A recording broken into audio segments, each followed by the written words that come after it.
성경으로 한자를 푸는 대구의 오집사입니다. 오늘은 납연자에 대해서 말씀드리겠습니다.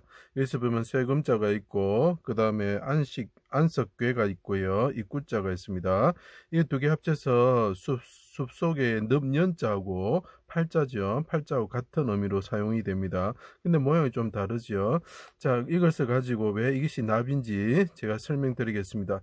이스라엘 왕이신 분이 계셨는데 하나님이신 분이죠. 그분이 예수님이신데 자기 땅에 인간의 모습으로 오셨다. 자, 왕이 하나님이신데 십자가에 달리신 분이 보이죠. 하나님이신데 이분이 왕이신데 인간의 모습으로 오셨을 때에 풀과 같은 사람들이 애워사고 옆에 서 있었죠. 수족을 찔러 십자가 위에 달았다. 그래서 그분이 청동뱀처럼 되셨다. 쇠금자죠, 그죠?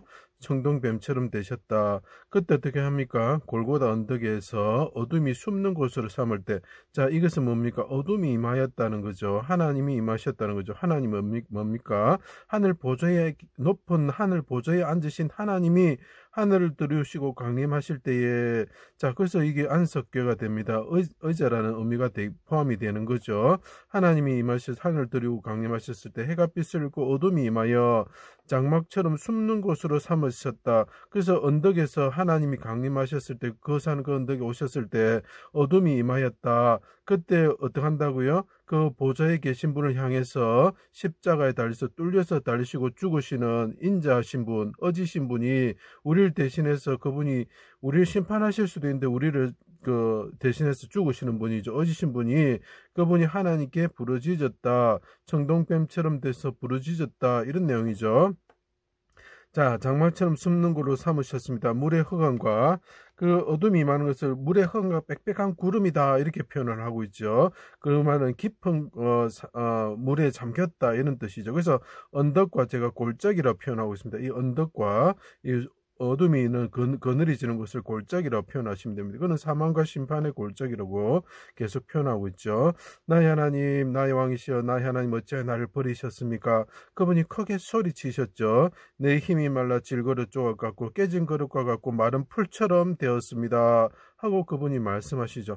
그래서 이분이 뭡니까? 명기와 재향이 기구처럼 되었다, 이런 뜻이 되겠죠.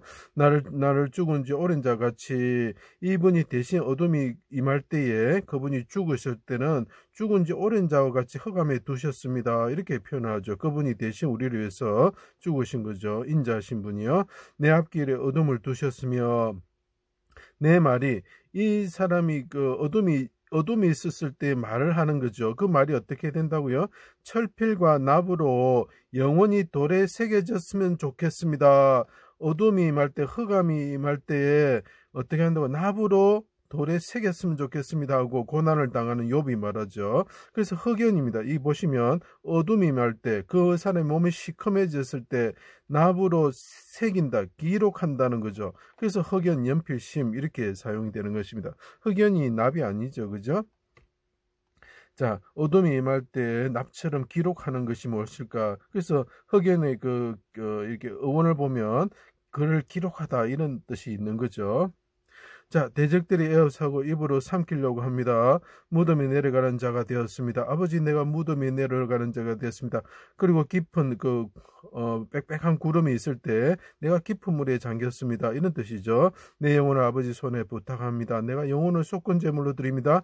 이 풀과 같은 사람, 내를 죽이는 사람들을 대신해서 속건제물로 드립니다. 얼굴을 숨기지 마시고 죄를 대신 담당함으로 심판과 죽음의 깊은 물에 내가 잠겨 있습니다. 아버지, 나를 8일날 구원하여 주십시오. 내 깊은 물에 잠겨 있습니다. 내가 수렁의 깊은 물에 잠겨 있습니다 하고 시편 69편에 말하고 있죠. 오른손을 구원하시 아버지의 장방에 숨겨 주십시오. 아버지 얼굴을 숨기지 마시고 아버지 장막에 숨겨 주십시오.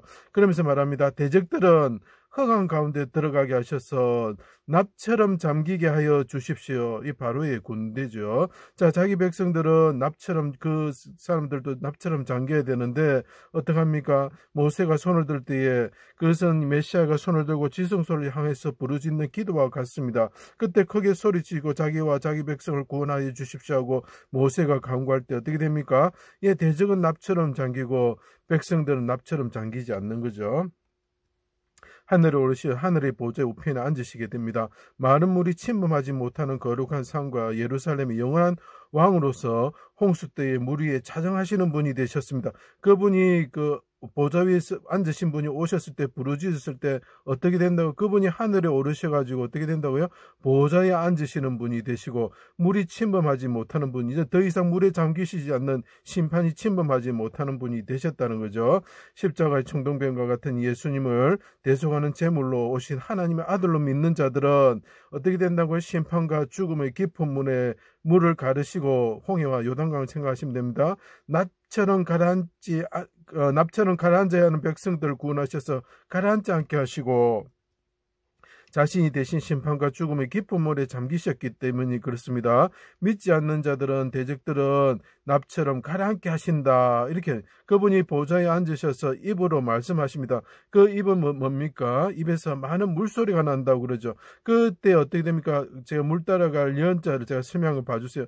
그 보좌에 앉으신 분이 입으로 말씀하실 때 물이 두 가지가 흐르는 종류가 흐릅니다. 하나는 복음이고, 하나님께서, 예수님께서 내가 대신 죽었어, 내가 대신 깊은 물에 들어가서 하는 복음이고, 하나는 어떻게 합니까? 율법인 것이죠. 율법은 큰 물이 되어서 다른 사람들, 모든 사람들을 노아의 홍수처럼 죽음의 깊은 물에 잠기게 하고 납처럼 잠기게 하지만, 그 하나님의 말씀을, 그분을 하나님의 아들 왕으로서 믿는 자들에게는 생명의 시냇가로 찬찬히 흐르는 임마누엘 하나님이 되셔서 실로와 물가로 우리를 인도하시게 되는 것입니다. 믿지 않는 자들은 납처럼 가라앉게 하십니다. 사망과 심판의 골짜기를 지나 보좌에 앉으시니 입에서 흘러나온 생명수가 있는데, 복음과 말씀과 언약은 우리를 살리시는 생명수가 되고, 복음을 믿지 않는 대적에게는 율법으로 인해서 죽음의 많은 물로 인해서 그들이 납처럼 잠기게 된다. 그 물 따라갈 연자를 보면서 이 납연자를 생각하면 더 쉽게 이해가 됩니다. 물가 흐르는 생명수 강가로, 쉴만한 물가로, 물이 따라 흐르는 그 강가로 우리를 인도하시는 분이 되셨고, 우리의 선한 목자가 되셨다. 자, 그래서 그 십자가의 그 보좌에 계신 하나님이 임하실 때 부르짖습니다. 하나님 나를 구원하여 주십시오 할 때 그분이 하늘에 오르셔가지고 보좌에 앉으시고, 그 입에서 나오는 물로 인해서 납처럼 가라앉을 것이냐, 납처럼 가라앉지 않을 것이냐, 이렇게 결정이 되는 것입니다. 그래서 이것이 납연자가 되는 것입니다. 제 강의를 들어주셔서 감사합니다.